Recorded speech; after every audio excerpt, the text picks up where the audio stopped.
Welcome back to another rendition of Storms of Furey.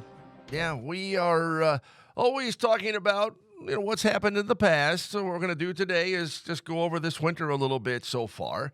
It's been a real winter here in the Northeast, while other parts of the nation, it's remarkable how you can have the second warmest winter on record in over 100 years out in places like Denver, Colorado.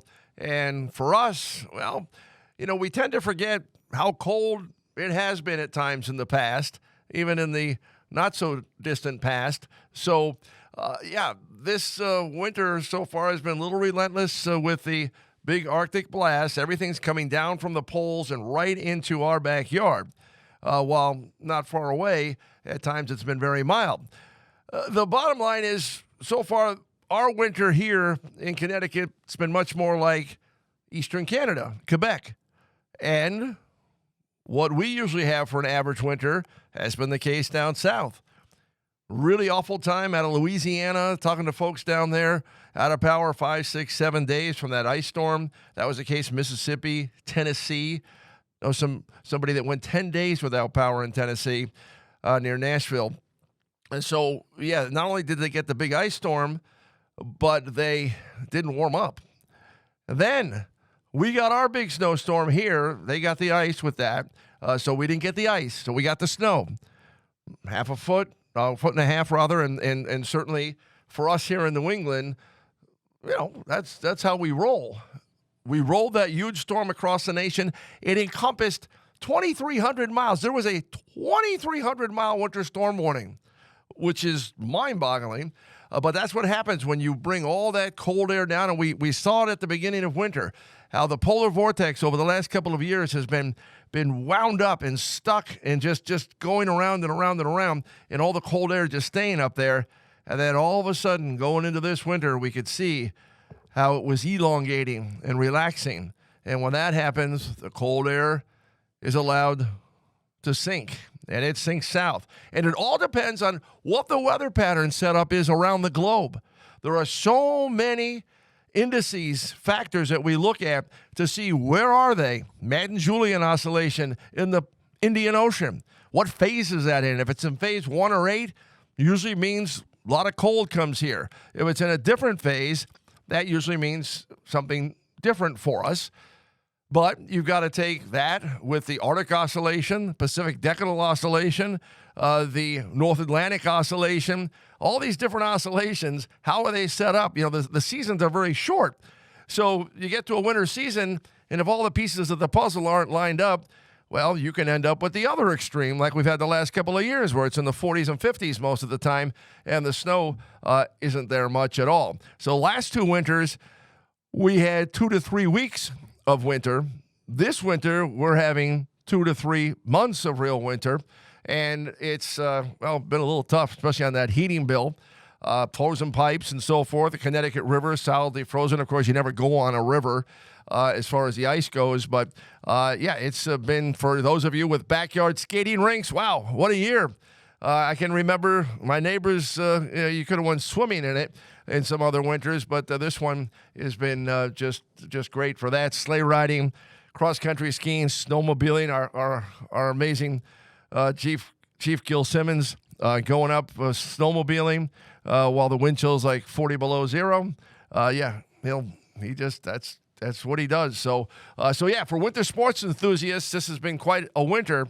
In terms of, the numbers in the thermometer, obviously, this weekend, the first or second weekend of February, with extreme dangerous cold.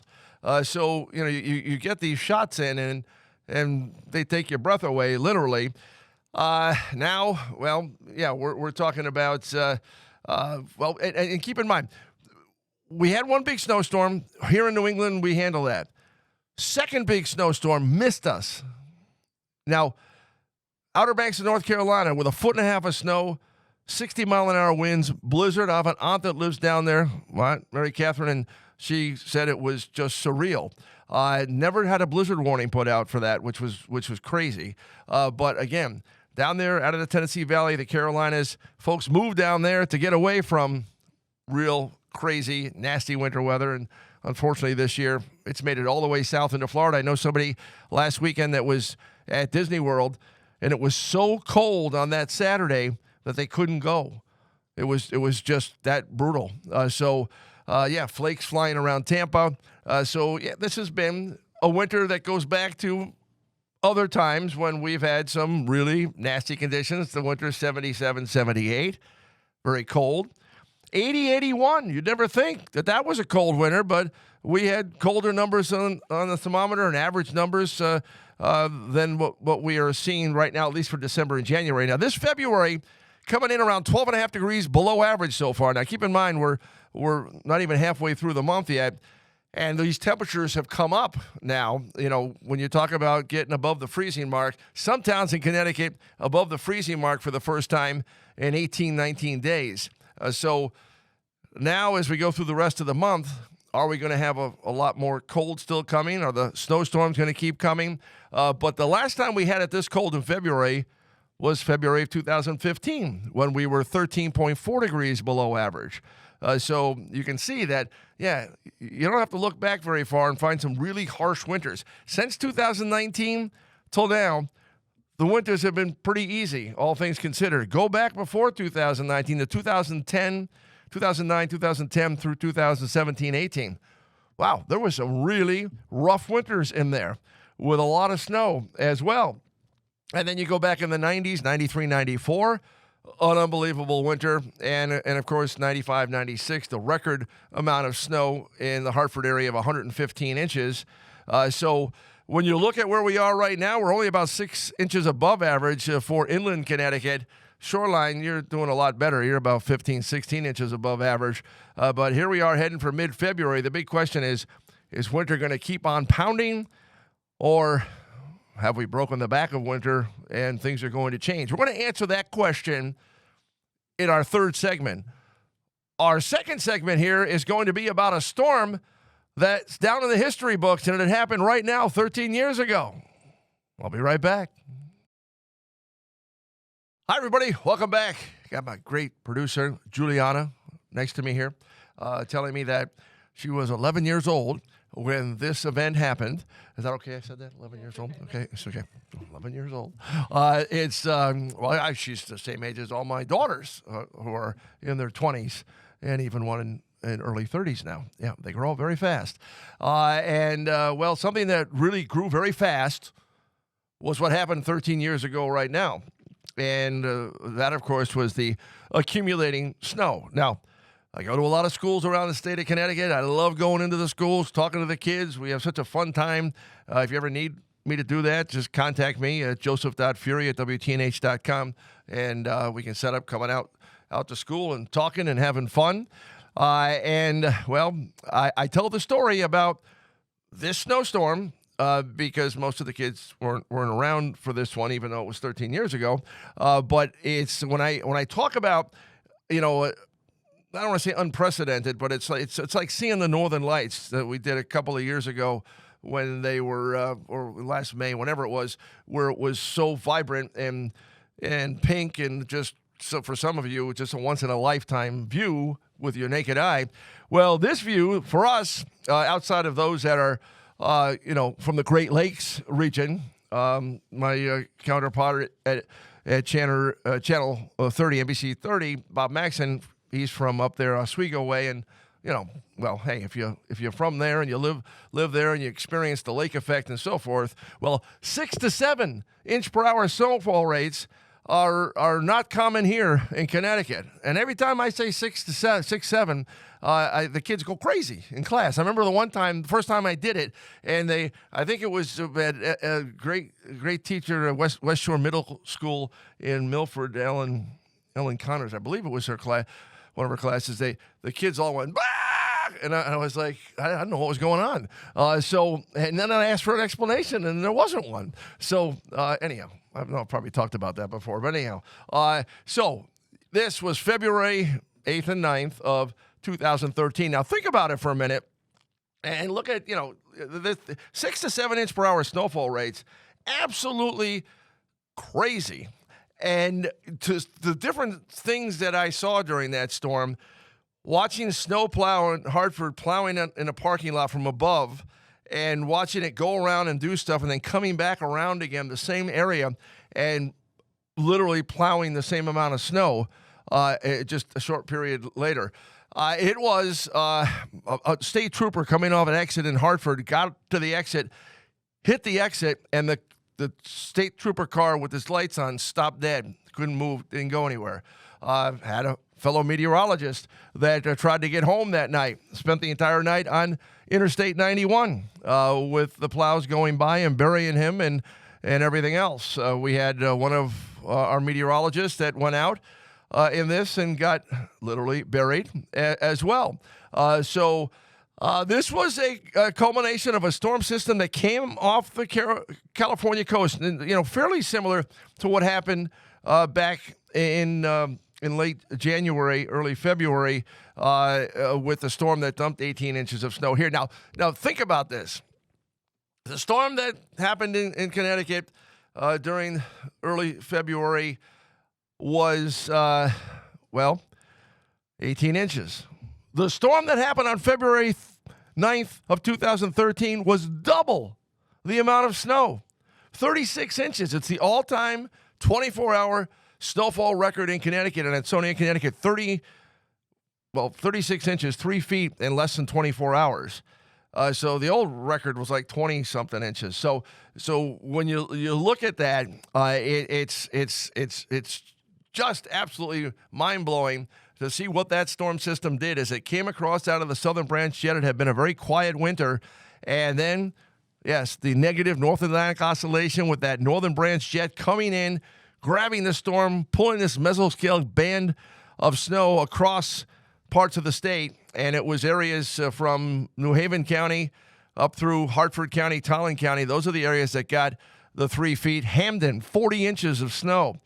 What was really interesting was that Salisbury, Connecticut, in the far northwest corner, 15 inches, while Hamden had 40. So a very unique setup, but it happens. And what's interesting is that you go back to that time, 2010, 11, 12, 13, and we talk about the fact that the sun has been going crazy for the last couple of years, and how back then the sun was really going crazy. Then it calmed down for a while, and now it's come back again. It's usually an 11-year cycle with these sunspots or sun storms, as I like to call them. So keep in mind that they can be 15 times the size of Earth, which is hard to imagine. And always remembering the sun's 93 million miles away. All right, the sun was going crazy back then. Our weather went crazy. And the same basic setup that got us this epic mega snowstorm is the same thing that got us Sandy. As the northern branch jet came down, grabbed Sandy that was out in the Atlantic and pulled it back in. So there were two scenarios there within a very short period of time of each other. So when you look at, Sandy, October 29th, 2012, and then you look at February 9th of 2013, how close is that? It's really close. So everything that was happening back then was extreme, and that's where we are right now. Extreme. We've had the extreme cold. Out in the Rockies, they've had no winter. The ski resorts are hurting. It's extreme. It's crazy. The idea that we had people that were stuck in the snow and couldn't move, literally, because they got into the snow and couldn't get out. The snowplows didn't work, especially the private snowplow people had to get different equipment, backhoes and so forth out. That had us out of school for a week. It's one that goes down to rival the blizzard of 1888, when there was 3 to 4 feet of snow that fell in the same area. So, yes, this is what Mother Nature does. This is the pattern we're in. We expect more extremes down the road. By the way, El Nino is forming right now in the subtropical Atlantic. That's of interest as we move along, too. And, we're going to move along to our next segment and talk about what is the rest of the winter like, and, maybe a thought going into summer as well. Be right back. Hi, everybody. Welcome back. All right. For some, this winter has been very long. For others, it's been very profitable. These snowplow operators, you're making some money this year. Obviously, companies like oil companies, happy. Keep in mind, when you have deliveries coming, whether it be oil or the various delivery companies that come to you got to have everything cleared off. You got to make sure that the path is clear, that there's not much ice, because you could get in trouble if one of those delivery people slips and falls. So just something to keep in mind. But in terms of spending money, well, you're spending a lot more money on energy. You're spending more money, perhaps, if you have somebody that plows. Hopefully not spending more money because your pipes froze. Keeping in mind, now that we're having a little bit of a thaw, a lot of times it's when the thaw happens is when the pipes burst, and we always watch for those underground water mains as well. So the big question is, do we have a thaw? Now, keep in mind, remember, back in January, we had 8 days in a row in the 40s. So we had a cold December, 4.5 degrees below average, and then January came in 3.1 below average. When you look at those 2 months, there are other years that were colder than that.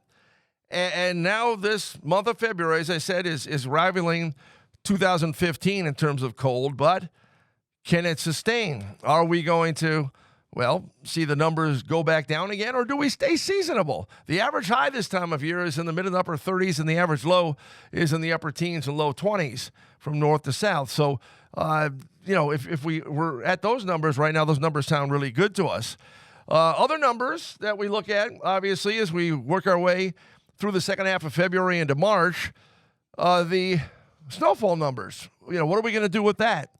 Now, are we going to change the weather pattern and all of a sudden we're going to see the temperature up and the rainstorms come? If that happens, we've got a big problem. We had a very cold and snowy winter of 1935, 36, and then the rains and the mild temperatures came fast, and we had huge flooding along the Connecticut River. Connecticut River is solidly frozen right now. And obviously, you never go out on a river in terms of the ice, but we need to have a slow process of melting this spring, or otherwise flooding is going to become an issue. But right now, we're going to talk about the setup, and we're looking at what's going on. And remember, I mentioned how the polar vortex has been basically relaxed this winter, and when it relaxes, we end up with the cold. Now, this cold could have very well went out west. The storm track, there were 5 huge bombogenous storms that went up to our south and east and up to the Canadian Maritimes and then over to Europe. We have another one that went over to Europe just recently. Portugal getting hit hard. They've been getting hit really hard over in Spain by some of these storms that have happened here or have not happened here. And so there was one storm that missed us back in sometime in January that went over with 130 mile per hour winds in the United Kingdom. And they had power out for a week, and it was just a real disaster. So when you look at the fact that we had the one storm in here that's given us the 1.5 feet of snow, we missed a blizzard the next week, which would have really crippled us and probably caused power outages. For snow lovers, there's some of you that want more. And so now as we go through the second half of February into March, we are seeing that there's going to be plenty of storm systems out of that southern branch jet. A lot of what happens has to do with the northern branch jet coming down and interacting and having bombogenesis off the coast and, turning the storms in and so forth. So the thought is that, yes, there's going to be more days as we go along here where the daytime high wants to be in the 30s and maybe even up near 40, which is right where it should be. But there's going to be a couple of more really strong cold shots coming in as we go through the second half of February into early March. So, could it be as brutal as what we had during the second weekend of February? Well, we'll see. But the idea of the pattern is not changing. All those 70-degree temperatures out west aren't coming here. And, when you have a pattern like this, when one big snowstorm shows itself, there's usually another one lurking. And so the thought is that something's going to try and get together and try and at least duplicate what we had early to start February. Can you go over the top? Well, we had one that went over the top and just missed us. It's a very active weather pattern going through the rest of February into March. Still some significant cold shots and a lot of storms that are going to be nearby. And when you look, around it, what has happened through the end of February and into March, you have, there was a time back in 1717 that we had, and this is, this is documented but not officially, that there was a period during the end of February, from the 27th of February to the 7th of March, succession of snowstorms that left 3 to 5 feet of snow across Connecticut, and mobilized the deer and all animal population. It was just a real disaster. So the 95% of the deer population was immobilized. Month of March, we all know. March, well, it's got two sides to it. It can be a really optimistic month in terms of, yes, you know what, we're heading towards, well, for instance, we go to the second weekend of March with, or is it the first weekend, whatever it is, early March, clocks go ahead 1 hour. So we're going to have the sunset in early March at 7 p.m. So that's something optimistic, although we lose some daylight in the morning. But we're talking about the storms that happen in March, and there can be some big ones. Remember March 93-94, the storm of the century that came on up. That was a storm that was so powerful it brought in so much mild air that eastern Connecticut had 8 inches of snow and a lot of sleet, while out through the Berkshires there was 4 feet of snow. So the idea, winter not going away anytime soon. I don't think it was too hard for the groundhog to predict 6 more weeks of winter. That was a pretty obvious idea. But the idea is that there's no denying the days are getting longer. There's no denying that, yes, there's going to be some days that are going to be comfortable. And by when we say that, we mean 40 degrees. Who would have thought? If it was 40 degrees, last couple of winters when it was 40 for a high, we thought it was chilly. So hopefully you're surviving with your heating source. Hopefully you're surviving with the cost of everything. Hopefully you're not hurting yourself in terms of trying to move the snow out of the way. That was tough with the last storm. And, we're going to move our way towards spring. Official start's not that far away. But I think we're talking about still a couple of more really harsh cold blasts, maybe one more big snowstorm to happen as well, at least one. And what we don't want is the ice storm, and that's always something that we keep a close eye for. But for now, yes, we say thank you. Storm Team 8 here for you 24/7, on air, online, streaming all over. And, be safe out there. And most importantly, I hope you're staying healthy. Bye.